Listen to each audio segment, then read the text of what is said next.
Market हम देख रहे हैं वॉलेटाइल है और नर्वसनेस एक दिखाई देती है। कैसे आप देख रहे हो अभी का जो समय है? आप कुछ इन्वेस्ट कर रहे हो और अदरवाइज आप जस्ट वेट एंड वॉच का सिनेरियो अपना रहे हो? अब चुप बैठने की समय है। कुछ करने की जरूरत नहीं है अभी, बिकॉज वॉल्टिलिटी तो रहेगा इवन पोस्ट रिजल्ट। वॉल्टिलिटी रहेगा क्योंकि ये वॉल्टिलिटी का कारण शॉर्ट टर्म हेज फंड्स जो दिसंबर में आए थे, तो उनका प्रॉफिट बुकिंग जारी है। तो वो शुरू हुआ था अप्रैल में, मई में, और थोड़ा बहुत इलेक्शन रिजल्ट के बाद भी थोड़ा बहुत प्रॉफिट बुक करके कैपिटल को रिएलोकेट करेंगे, तो वॉलिडिटी रहेगी। सेकंड बात है कि अगर वो लार्ज कैप्स को बेच रहे तो म्यूचुअल फंड्स भी, उनको तो एसआईपी बुक में ज्यादा flows mid and small cap में आ रहा है, बट फिर भी जो भी फ्लेक्सी कैप या लार्जर मिड कैप ऐसी कैटेगरीज में पैसा आता है, उसमें थोड़ा लार्ज कैप कलेक्शन बढ़ाएंगे, बिकॉज उधर कुछ करेक्शन आता है तो अच्छी क्वालिटी स्टॉक्स थोड़ी सस्ते में मिल रही है कंपेयर टू मंथ और टू अगो। तो थोड़ा रिलोकेशन ऑफ पोर्टफोलियो में के कारण भी वॉलिडिटी आ सकती है। तो रीलोकेशन ऑफ पोर्टफोलियो में भी एक देख रहे हैं कि थोड़ी वॉलेटिलिटी है। लेकिन तो कहाँ अभी आप अपॉर्चुनिटी देख रहे हैं? अगर कुछ अपॉर्चुनिटी है तो कहाँ बाइंग करनी चाहिए before the results outcome? Know buying before the result of. Result के बाद? इन्वेस्टर को चुप बैठना चाहिए अभी जी। अभी। क्योंकि देखिए, रिजल्ट का जो आउटलुक है, जनता एग्जिट पोल पे भी मैं इतना रिलायंस नहीं दूंगा, क्योंकि लोग कहते हैं कुछ, करते हैं कुछ। तो मेरे ख्याल में ये एक पीरियड है, इसमें कीप क्वाइट, अपना एसआईपी तो चल रहा है तो चलने दो, नो प्रॉब्लम, मगर अदरवाइज अभी कुछ करने की जरूरत नहीं है। ऐसा नहीं कि मार्केट एक ही दिन में 10,000 पॉइंट बढ़ने वाला है। जो भी मूव होगा 1,000 पॉइंट का इधर उधर का मूव होगा, लॉन्ग टर्म निवेश के लिए उसमें से कुछ ज्यादा फर्क नहीं होने वाला है। तो क्लैरिटी पोस्ट इलेक्शन में, अगर रिजल्ट मजबूत आ गई ना, तो नेचुरली जो infra, power, industrial, cement, steel, जो भी एक डोमेस्टिक इकोनॉमी की ग्रोथ के ड्राइवर्स हैं, उसके पीछे तो ऑटोमेटिकली थोड़ा एक आपको सपोर्ट मिलेगा। तो मगर वो क्लैरिटी आने दो ना, इलेक्शन रिजल्ट के बाद करेंगे। अभी क्या है, कुछ जिन्होंने ऑलरेडी कर चुके हैं निवेश, उनको जस्ट कीप क्वाइट करना चाहिए। फ्रेश एलोकेशन के लिए अभी कुछ दिमाग को मत चलाइए, मार्केट को वॉच कीजिए, और फिर जून 4 के बाद हम कुछ डिसीजन दे सकते તો સિટ ક્વાયટલી શાંતિથી બેસવાનું છે. અત્યારના કોઈ પણ આપણે એક્ટિવિટી અત્યારના કરવાની નથી. જૂન 4 પછી આપણે જોઈશું કઈ રીતના રિઝલ્ટ આવે છે અને પછી તમે એક નિવેશ કરી શકો છો. એક ક્લેરિટી સાથે નિવેશ કરશો તો માર્કેટમાં પણ એક વોલેટિલિટી અને એક ઓછી આપણને દેખાશે. પણ સુनील जी, फोर्थ क्वार्टर की जो रिजल्ट सीज़न है अभी फिनिश हो गई है. कहाँ से आप, कैसे आपको ये सीज़न लगा और रिजल्ट सीज़न? कहाँ से आपको ने सरप्राइजेस देखे? कहाँ से आपको इतने अच्छे रिजल्ट्स नहीं देखने को मिले जहाँ आशा थी? कैसे आप ओवरऑल रैप अप करेंगे ये रिजल्ट सीज़न को? तो मैं ज्यादातर रिजल्ट्स में मैं ईयर ऑन ईयर को ट्रैक करता हूँ, ये क्वार्टर ऑन क्वार्टर को उतना नहीं करता हूँ। हम्म. तो ईयर ऑन ईयर ग्रोथ में देखें तो लार्ज कैप्स में अच्छी ग्रोथ हुई है, 17-18% ओवरऑल लार्ज कैप पैक में हुआ है। Plus middle small cap high single digit में ही उनकी ओवरऑल ईपीएस ग्रोथ। मगर उसको एक सेक्टर वाइज एनालाइज करें, क्यों मिड एंड स्मॉल कैप में खाली सिंगल डिजिट ग्रोथ हुई है, वो देखेंगे तो मेनली आप देखें तो केमिकल्स, मेटल्स, एनर्जी वाले पैक, ये वाले पैक में year on year negative growth हुआ है ईपीएस में। तो ये थोड़ा ये कारण है कि क्योंकि ये इंडिसेस में वो थोड़े हैवी वेट है। बट ओवरऑल इकोनॉमी की बात करें, ऑयल एंड गैस एक ड्रैग था, और बैंकिंग एक सरप्राइज था। अब बैंकिंग में स्टॉक प्राइसेस बहुत दब गए हैं, बहुत प्रेशर में थे, और मगर रिजल्ट्स आप देखें तो year on year growth banking sector का अच्छा रहा है, और उसी ने ओवरऑल मार्केट की अर्निंग्स को भी ऊपर बढ़ाया है। अगर बैंक्स को निकाले अब अर्निंग्स पैक में, तो पूरा मार्केट का single digit he year on year earnings growth था। तो मेरे लिए ये बैंक के ऊपर एक नेगेटिव थी कि उनकी निम करेक्ट होगी, ये वाली बात वो उतना नहीं निकला, क्योंकि ओवरऑल प्रॉफिट्स बैंक के बढ़ ही गए हैं। तो बैंकिंग का एक पॉजिटिव सरप्राइज रहा है, और ऑयल एंड एनर्जी पैक का थोड़ा नेगेटिव रहा है, और उसके अलावा केमिकल्स और मेटल्स, यानी एक इंटरनेशनल ओरिएंटेड जहाँ पे प्राइसेस इंटरनेशनली डिटरमिन होते हैं, वहां पे दबाव दिख रहा है। तो इसीलिए मेरे ख्याल में इसके कारण अभी कोई बदलाव करने की जरूरत नहीं है। ऑटो के नंबर्स बहुत अच्छे आए हैं, दैट्स गुड। और ऑटो के सेल्स नंबर्स भी अभी अच्छे दिख रहे हैं पिछले 3-4 महीने से। टू व्हीलर और कार दोनों के सेल्स अब डबल डिजिट ग्रोथ में बढ़ते हुए दिख रहे हैं सेल्स भी। तो माहौल कंज्यूमर डिस्क्रिशनरी का मेरे को अच्छा बनता हुआ दिख रहा है, क्योंकि एक समर है, ये बहुत हॉट समर है, जैसे आंकड़े बता रहे हैं। हर जगह में 45, 47, 48, 50 भी टेम्परेचर टच कर रही है। तो शायद एसीज, वाटर कूलर्स, ऐसे रेफ्रिजरेटर्स, इनकी सेल्स में बढ़त देख सकते हैं। कंज्यूमर ड्यूरेबल्स में स्टॉकिंग बिल्डअप हुआ है। अगर वो पास थ्रू होता है, तो अगले क्वार्टर में हम अच्छे नंबर कंज्यूमर डिस्क्रिप्शन के देख सकते हैं, और शायद वहां पे इलेक्शन रिजल्ट के बाद एक बाइंग अपॉर्चुनिटी भी बन सकती है।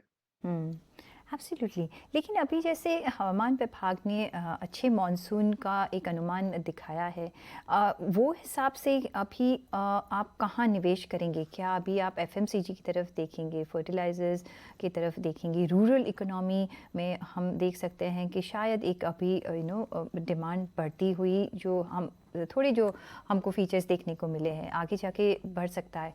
तो वो हिसाब से आप कोई एरियाज़ चुन रहे हैं निवेश करने के लिए? या देखिए, रूरल इकोनॉमी में एक वेजेस की बढ़त होगी, मानसून अच्छी आती है तो रूरल कंजम्पशन बढ़ेगा। That means two wheeler segment में उसका इम्पैक्ट दिखेगा। सेकंड, ट्रैक्टर्स में भी दिखेगा, बिकॉज अच्छी मानसून होती है ना, तो फिर ट्रैक्टर्स की बाइंग भी लोग करते हैं फॉर द फ्यूचर, क्योंकि फसल अच्छी आती है, पैसा हाथ में है, तो थोड़ा बहुत जाके ट्रैक्टर सेल्स में करेंगे, तो ट्रैक्टर्स में अपटिक देख सकते हैं गुड मानसून के कारण। और डेफिनेटली एफएमसीजी की आपने बात करी, डेफिनेटली रूरल इकोनॉमी में bottom of the pyramid buying होता है, हाई वैल्यू आइटम्स उतने नहीं होते हैं, तो डेफिनेटली एफएमसीजी पैक में आपको एक रुझान देखने को मिलेगा, अगर ये मानसून की जो अच्छी स्टार्ट हुई है वो सस्टेन होती है। इंपॉर्टेंट चीज मानसून में ट्रैक करना खाली क्वांटिटी ऑफ मानसून रेनफॉल नहीं है, डिस्ट्रीब्यूशन ऑफ रेनफॉल पे भी ध्यान देना होगा, क्योंकि हमें चाहिए रेन जहाँ पे फसल लगने वाली है, नॉट इन शहर या ऐसी जगह पे। तो वो डिस्ट्रीब्यूशन को भी क्लोजली ट्रैक करेंगे, ताकि एक more accurate choice of stocks and sectors हम कर पाएंगे।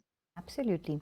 दूसरा जो सेक्टर जो आगे जाके एक प्रॉमिसिंग लग रहा है, क्योंकि अगर मॉनसून अच्छा होएगा तो रूरल इकोनॉमी पिक होगी, फार्मिंग अच्छा होगा, एग्रीकल्चर को यहाँ एक बढ़ावा मिल सकता है, स्मॉल बिजनेसेस को एक बढ़ावा मिल सकता है, और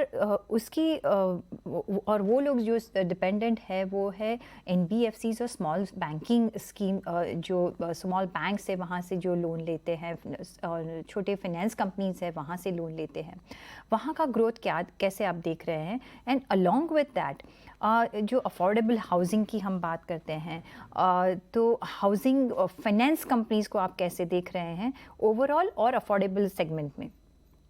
नहीं, ये जो मानसून और रूरल में जो अच्छी वेजेस की बढ़त हो सकती है और परचेसिंग हो सकती है, तो मेरे ख्याल में पीएसयू बैंक्स आगे होंगे, क्योंकि उनका नेटवर्क रूरल इंडिया में बहुत मजबूत है। तो बेनिफिट मैं पीएसयू बैंक से देख रहा हूँ, और लोन्स भी वो गोल्ड लोन्स भी देते हैं PSU banks, agriculture related loans भी देते हैं। तो बैंक पीएसयू बैंक्स के लिए मैं अच्छा एक रूरल मानसून का कोरिलेशन मैं ज्यादा पब्लिक सेक्टर बैंक्स की ओर देखूंगा। सेकंड, गोल्ड लोन्स का भी एग्रीकल्चर से संबंध, लोग उधर गोल्ड बहुत रखते हैं, तो उसका इस्तेमाल करते हैं जब उनको सीड्स या फर्टिलाइजर खरीदने के लिए कुछ बैंक लोन से ज्यादा और भी पैसा चाहिए, तो गोल्ड फाइनेंसिंग कंपनी से भी वो अपना पैसा ले सकते हैं, यहाँ से बोरोइंग। तो मेरे को ये दो सेगमेंट में, वेरएज जनरल आप रिटेल लेंडिंग की बात करें तो वो मोर एक अर्बन फिनोमिनन है, और टायर 2 टायर 3 जो अभी अर्बनाइज हो रही है वहां पे ज्यादा है, but not so much in rural. Still मैं पब्लिक सेक्टर की ओर ही ज्यादा मैं फोकस करूंगा, एज अ बैंकिंग सेक्टर के अंदर पैक को। और बिजनेसेस की बात करें तो घर, अफोर्डेबल हाउसिंग स्टिल एक अर्बन और टायर 1 टायर 2 की बात है। घर जो रूरल इंडिया में बनते हैं ना, वो ज्यादातर फसल आते तो कैश लेके अपना धीरे धीरे घर बढ़ाते हैं, तो हाउसिंग लोन का उतना मैं रूरल में उतना कोरिलेशन नहीं देखूंगा, मगर घर जरूर बनेंगे, इसलिए सीमेंट स्टील उसके डिमांड जरूर बढ़ सकती हम्म। साथ में आपने गोल्ड की बात की तो पूरा मेटल सेक्टर आपको कैसे दिख रहा है? प्रेशियस मेटल्स ऑफ कोर्स, लेकिन ओवरऑल मेटल सेक्टर में भी हमने अच्छी ऐसी रन रेट देखी है।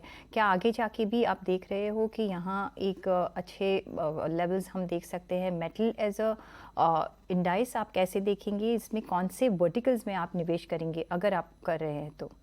तो मेरे भी ख्याल में मेटल्स में मैं 3 भाग में स्प्लिट हुआ। एक गोल्ड अलग मेटल है, हम्म। ना ही कोई इंडस्ट्रियल यूज है, कुछ नहीं है, वो डिमांड एंड सप्लाई की बात है।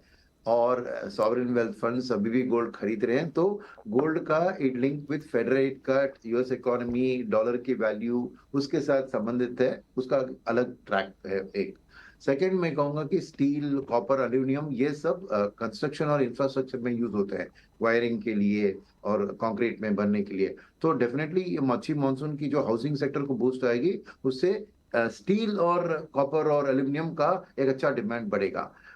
बाकी मेटल्स की बात होती है मोर ऑफ वर्ल्ड इंफ्रास्ट्रक्चर के अंदर, यानी चाइना। अभी चाइना में ग्रोथ रिकवरी दिख रहा है, तो वहां पे बढ़ेगी। तो मेटल्स में की फैक्टर क्या है कि दाम इंडिया में डिसाइड नहीं होते हैं, लंदन मेटल एक्सचेंज में प्राइस डिसाइड होता है। तो इंडिया में जो भी डिमांड सप्लाई सिचुएशन है वो प्राइस को इफेक्ट नहीं करता है, खाली प्रोडक्शन को ऑफलोड करने में उसका इफेक्ट दिखता है। तो इसीलिए लंदन मेटल एक्सचेंज में प्राइस की मूवमेंट मेरे को चाइना, क्योंकि world biggest user of commodities China है और मेटल्स के अंदर भी उनका बड़ा भाग है, तो इसलिए चाइनीज इकोनॉमी की रिकवरी के ऊपर वो मेटल्स पैक की अर्निंग्स ग्रोथ आप बढ़ते हुए या दिखते हुए दोनों, गिरते हुए दोनों, वहां पे ट्रैक करने की जरूरत है। वो ज्यादा इंडिया संबंधित नहीं है। इंडिया संबंधित डिमांड जो है हाउसिंग रिलेटेड, उसमें स्टील का जरूर डिमांड होगा, कॉपर एल्यूमिनियम का होगा। और गोल्ड भी एक international country sovereign wealth fund की डिसीजन मेकिंग से ही बढ़ती है। ये अभी फेस्टिवल सीजन और मैरिज सीजन की बात है, तो थोड़ा बहुत डिमांड गोल्ड के लिए यहाँ पे होगा, मगर फिर भी प्राइस डिटर्मिनेशन हमारे हाथ में नहीं होता है,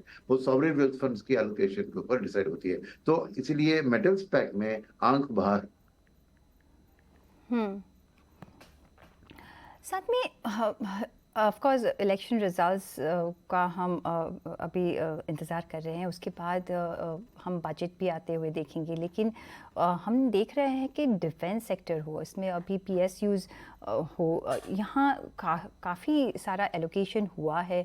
और उनकी ऑर्डर बुक देखें तो एक सुपर ऑर्डर फ्लो है वहाँ। और जैसे मेक इन इंडिया का भी यहाँ एक रोल प्ले हो रहा है, अभी हम एक्सपोर्ट भी कर रहे हैं। डिफेंस को आप कैसे देख रहे हैं? वैल्यूएशन आपको कैसे लग रहे हैं? और यहाँ आप निवेश अभी कर रहे हैं कि वैल्यूएशन वाइज आपको थोड़ा महंगा लग रहा है? वैल्यूएशन वाइज थोड़ा महंगा लग रहा है, बिकॉज डिफेंस की स्टोरी दो तरह की स्टोरी थी। एक, जैसे आपने कहा, उनके ऑर्डर बुक्स अच्छा है, बहुत ज्यादा डिफेंस कंपनियां पीएसयू में चली है और पीएसयू का हिस्टोरिकल एक डिस्काउंट में चल रहा था, तो वो कैचअप की रैली हुई है। तो आने वाले दिन में मैं कहूंगा कि अपना जो गवर्नमेंट का इंपोर्ट सब्स्टिट्यूशन के लिए, डिफेंस में इंपोर्ट सब्स्टिट्यूशन बहुत इंपॉर्टेंट है, पीएलआई स्कीम के अंदर भी ये इंपॉर्टेंट है, तो इसकी ग्रोथ अच्छी रहेगी। मगर आज के दिन में थोड़ी वैल्यूएशंस थोड़ी महंगी लग रही है। तो मैं अगेन रिपीट करूंगा, मैं पोस्ट इलेक्शन सिनेरियो में गवर्नमेंट का जितनी मजबूत गवर्नमेंट आती है उसके ऊपर फिर ये काम आगे तेजी से बढ़ सकता है, या फिर रिजल्ट उतनी अच्छी नहीं, अच्छी आई तो शायद गवर्नमेंट थोड़ा कैपिटल एक्सपेंडिचर से रेवेन्यू एक्सपेंडिचर में थोड़ा फोकस शिफ्ट करेंगे, क्योंकि और दो बड़े दिग्गज स्टेट में, महाराष्ट्र और यूपी में, एक साल के अंदर इलेक्शन है। तो यहाँ पे बहुत स्ट्रांगली जीत गए तो वहां पे उनको कॉन्फिडेंस होगा कि वो भी जीत जाएंगे, तो उनकी जो long term track record of infrastructure spending रही है वो जारी रहेगी, तो नो प्रॉब्लम। मगर अगर थोड़ा भी एक एक्सपेक्टेशन से कम आ गया ये रिजल्ट, तो शायद गवर्नमेंट भी महाराष्ट्र और यूपी इलेक्शन को जीतने के लिए जो भी चीज करनी चाहिए उसकी ओर थोड़ा शॉर्ट टर्म का ध्यान चल सकता है। इसीलिए ये डिफेंस ऐसे लॉन्ग टर्म निवेश की बात में वेट करना उचित होगा। इलेक्शन के बाद रिजल्ट देखेंगे, बजट को लिए भी वेट करेंगे। एक 30 डेज के अंदर बजट तो पेश करना है, तो जुलाई 5 का डेडलाइन है बजट के लिए। तो ये महीने में थोड़ा, जून महीने में थोड़ा इंतजार करके वेट करके एलोकेशन करना बेहतर होगा। તો થોડા વેઇટ કરવાની અમે સલાહ મળી રહી છે, જે રીતના વેલ્યુએશન ઓફકોર્સ ઘણા હાઈ છે, બાકી એઝ અ સેક્ટર કોઈ પ્રોબ્લેમ નહીં है।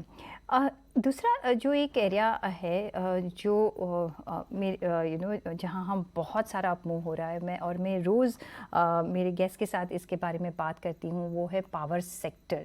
और वो एक बहुत प्रॉमिसिंग लग रहा है, जैसे यहाँ इकोसिस्टम बढ़ रहा है, यहाँ कामकाज जैसे हो रहा है, और ग्रीन एनर्जी हो, हाइड्रोजन एनर्जी हो, इसमें बहुत सारे इन्वेस्टमेंट्स हो रहे हैं अभी तक। ऑफ कोर्स थोड़ा समय लग जाएगा, लेकिन अभी क्या आप इसमें निवेश कर रहे हैं, और अगर कर रहे हैं तो कौन से वर्टिकल में निवेश कर रहे हैं?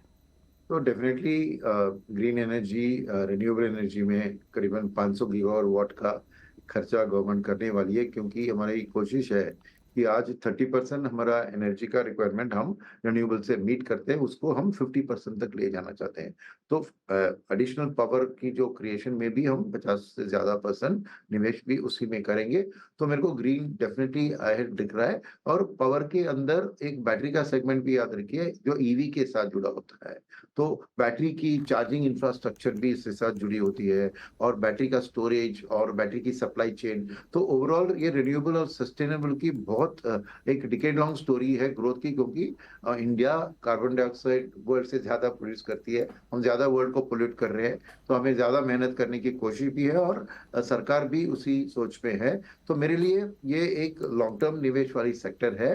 वैल्यूएशंस तो हाई होंगे, क्योंकि ये पब्लिक में न्यूज है, तो सब लोग ये खरीद रहे हैं। तो उसमें स्टॉक सिलेक्शन एक इंपॉर्टेंट चीज होगा। सेकंड, बाय ऑन डिप्स की स्ट्रैटेजी रखेंगे तो अच्छी बात होगी, क्योंकि फॉरेनर से जरिए जो वॉलिटिलिटी आ रही है, उसके कारण शायद कुछ अच्छे स्टॉक्स में भी करेक्शन थोड़ी बहुत आ सकते हैं। तो कंटिन्यूसली हमें चुनना चाहिए करेक्ट स्टॉक।